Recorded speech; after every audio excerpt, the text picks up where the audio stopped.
L-avukat tal-Prim Ministru tal-Partit Laburista Paolo Lija kellu jċedi għal pressjoni u sospenda applikazzjoni għal bini fil-Belt Valletta, madankollu dan ma jfissirx li ġiet irtirata.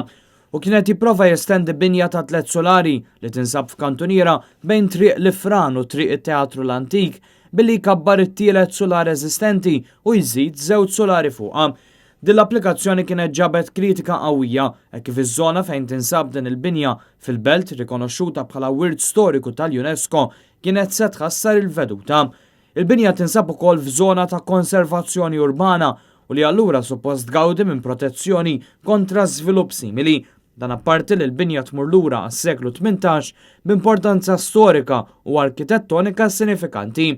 Fost dawk li kienu opponew dan l-iżvilupp fil-qalba tal-Belt Valletta kien hemm din l-art ħelwa bil-President ta' din l-għaqda ambjentali il-Perit Alex Torpiano jiddikjara li l-għaqda hija determinata li żżomm l-integrità tal-skyline tal-Belt Valletta u qal li jinħoloq preċedent perikolus jekk f'daqqa waħda niddeċiedu li l-skyline m'għadux importanti u naqbdu nżidu solari bla doċċ fuq il-bini eżistenti.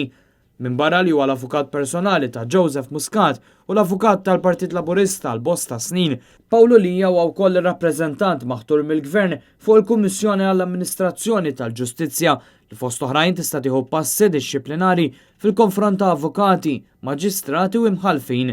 Aktar kmieni din is-sena l-mara tat-tifel ta' Paolo Lija, Nadine Lija, kienet maħtura mill-Gvern bħala maġistrat.